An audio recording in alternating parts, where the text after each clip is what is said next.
उमापती महादेव परत माझे गुरु श्री स्वामी समर्थ यांच्या चरणाला त्रिवार वंदन करून मी श्वेता माझ्या मराठी ब्लॉग चॅनलमध्ये परत एकदा तुमचं मनापासून स्वागत करते। तर मैत्रिणींनो, काल मी तुम्हाला जो व्हिडिओ शेअर केला होता, आता चैत्र महिन्याचे नवरात्र सुरू होते, तर त्यामध्ये अष्टमीला जी मी देवीच्या मंदिरात आरती नेली होती, त्या आरतीचा व्हिडिओ तुम्हाला शेअर केला।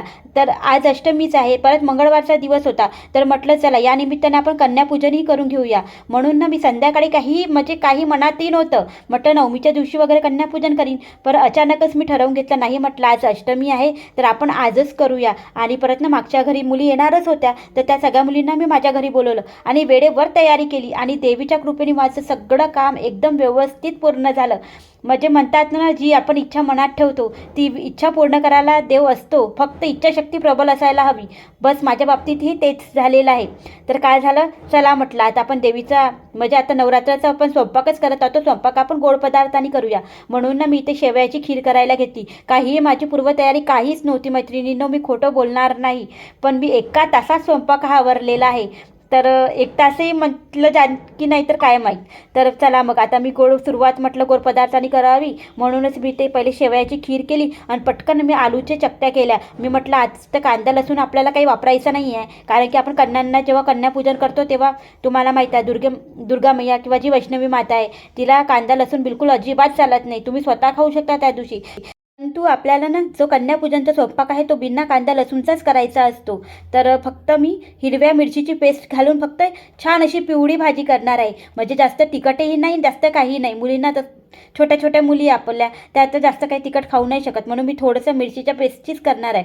पण मिरची घालणार आहे असं नाही, कारण की तुम्हाला माहीत आहे बटाटा जो आहे ना तो पण गोड असतो, तुम्हाला माहीत आहे, म्हणून थोडंसं मिरची जास्त टाकायची। पण मुलींच्या हिशोबाने स्वयंपाक करायचा। तर मी पण त्यांच्या हिशोबाने स्वयंपाक करत आहे। छान अशी पिवळी भाजी करणार आहे, आलूची भाजी, म्हणजे एकदम भरीतसारखी म्हणा की एकदम अशी चटणीसारखी तशी भाजी करणार आहे। पुऱ्या काढणार आहे आणि परत शेवयाची खीर।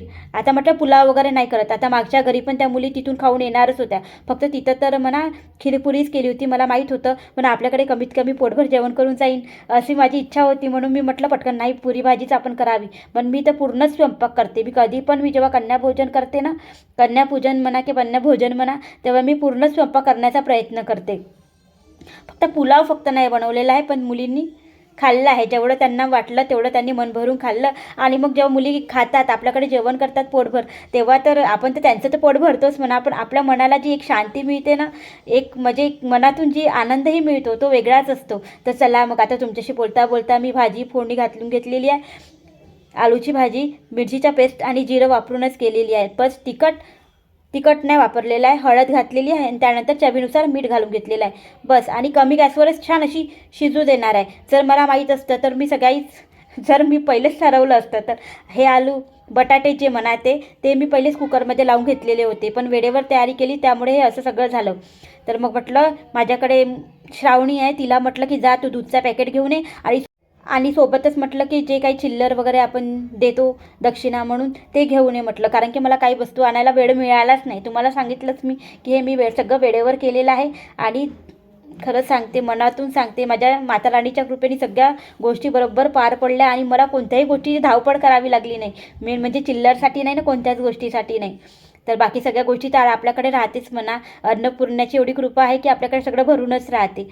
तर बस आपली भाजी पण झालेली आहे। उमापती महादेव परत माझे गुरु श्री स्वामी समर्थ यांच्या चरणाला त्रिवार वंदन करून मी श्वेता माझ्या मराठी ब्लॉग चॅनलमध्ये परत एकदा तुमचं मनापासून स्वागत करते।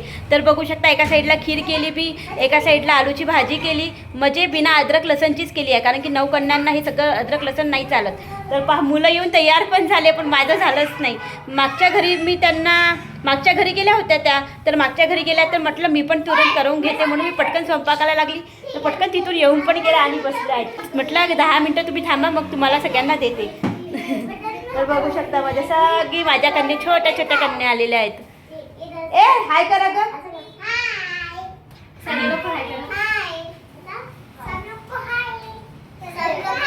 तर आता मी पुऱ्या काढायला घेतलेल्या आहे आणि प्रत्येक पुरी माझी छान अशी टम्म फुगलेली आहे. कारण की आपण जेव्हा कणिक भिजवतो ना तेव्हा ती कणिक आपल्याला घट्ट मळायची असते. पुऱ्यांची जी कणिक असते ती घट्ट मळायची असते. तर प्रत्येक पुरी छान अशी फुलली. मी म्हटलं कमीत कमी 10-12 पुऱ्या तरी निदान करून ठेवूया, म्हणजे मुलींना ताट वगैरे वाढण्या अगोदर. तर म्हटलं कमीत कमी 10 पुऱ्या तरी निदान हव्या ना, मग वेळेवर गरम गरम काढता येते. म्हणून म्हटलं पहिले 10 पुऱ्या काढून घेते आणि मग त्यांचं पूजन वगैरे करते, पाय वगैरे स्वच्छ धुवून.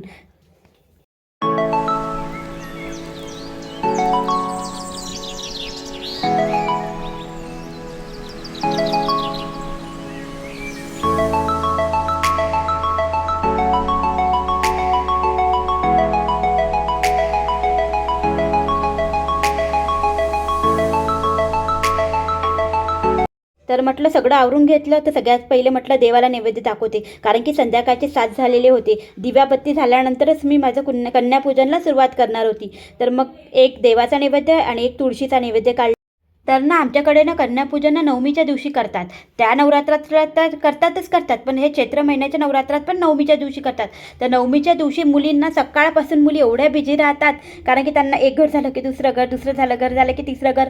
तर ते मग त्यांचं असं राहतं. कारण की इकडचे लोक 9 दिवस उपवास करतात आणि 9व्या दिवशीच कन्यापूजन करून मग आपला उपवास वगैरे सोडतात. पण मी काय करते, मी अगोदरच कन्यापूजन करून घेते आणि छान त्यांना पोटभर खाऊ घालते. मला माहीत आहे तर त्या प्रत्येक घरी जातात तर त्यांचं पोट एवढं भरलेलं राहतं की मी आपल्याकडे मग काहीच खायला पाहत नाही. ते म्हणून नाही का मी पहिलेच अगोदरच करून घेते.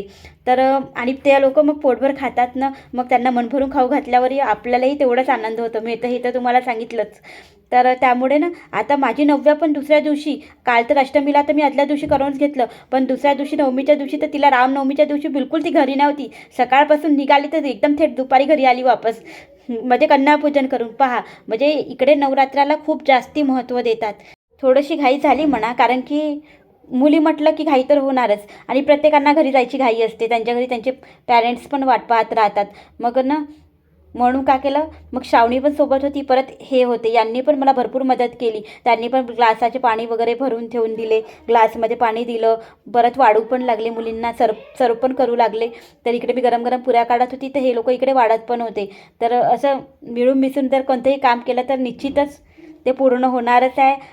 तर असं मी आजचं कन्यापूजन केलं आणि खरंच मी उपवास वगैरे नाही करत, पण कसं आहे ना, पहिल्या दिवशी जी बैठकी होती, मंगळवारच होता, त्या दिवशी माझा उपवासच झाला आणि आज अष्टमी आहे, तर आजच्या दिवशी पण मंगळवारच होता. तर मला आजच्याही दिवशीचा उपवास मिळाला.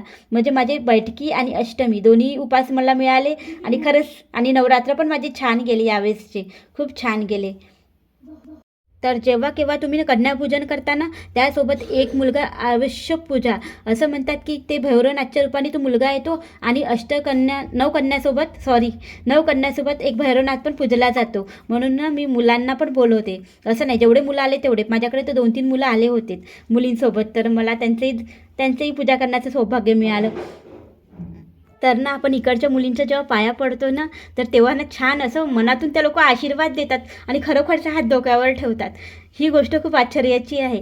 म्हणजे चला मग मैत्रिणींनो, आता इथेच मी व्हिडिओ साईड करते. भेटते तुम्हाला एका नवीन व्हिडिओसोबत. तोपर्यंत बाय बाय.